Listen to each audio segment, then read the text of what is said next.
നമസ്കാരം, കൊട്ടാരക്കര മീഡിയയിലേക്ക് സ്വാഗതം. വിവാഹത്തോട് മുഖം തിരിച്ച് ചൈനയിലെ യുവജനങ്ങൾ.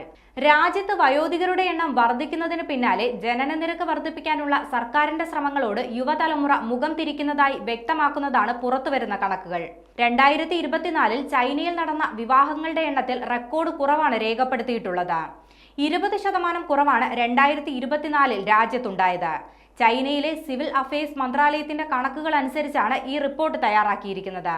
2023 7.7 ദശലക്ഷം വിവാഹങ്ങൾ നടന്ന ചൈനയിൽ 2024 നടന്നത് 6.1 ലക്ഷം വിവാഹങ്ങൾ മാത്രമാണ്. 2013 നടന്ന വിവാഹങ്ങളുടെ പകുതി പോലും വിവാഹങ്ങൾ 2024 നടന്നിട്ടില്ലെന്നും കണക്കുകൾ വ്യക്തമാക്കുന്നു. 1986 മുതൽ പരിശോധിക്കുമ്പോൾ ഏറ്റവും കുറവ് വിവാഹങ്ങളാണ് 2024 നടന്നിട്ടുള്ളത്. അതേസമയം മുൻവർഷത്തേക്കാൾ വിവാഹമോചനം നേടുന്നവരുടെ എണ്ണത്തിൽ വൻ വർധനവും രേഖപ്പെടുത്തിയിട്ടുണ്ട്. 2024 വിവാഹമോചനത്തിനായി അപേക്ഷ നൽകിയിട്ടുള്ളത് 2.6 ദശലക്ഷം ദമ്പതികളാണ്. 2023 അപേക്ഷിച്ച് 1.1% വർധനവാണ് ഇതിലുള്ളത്. ചൈനീസ് ചാന്ദ്ര കലണ്ടർ അനുസരിച്ച് 2024 ശുഭകരമായി കാണാത്തതും വിവാഹം കുറഞ്ഞതിന് കാരണമായി വിലയിരുത്തുന്നുണ്ട്.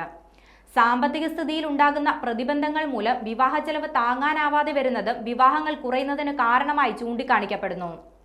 ജനസംഖ്യയിൽ 2ാം സ്ഥാനത്തുള്ള ചൈന ദശാബ്ദങ്ങളോളം ഒറ്റക്കുട്ടി എന്ന നയം കർശനമായി നടപ്പിലാക്കിയിരുന്നു.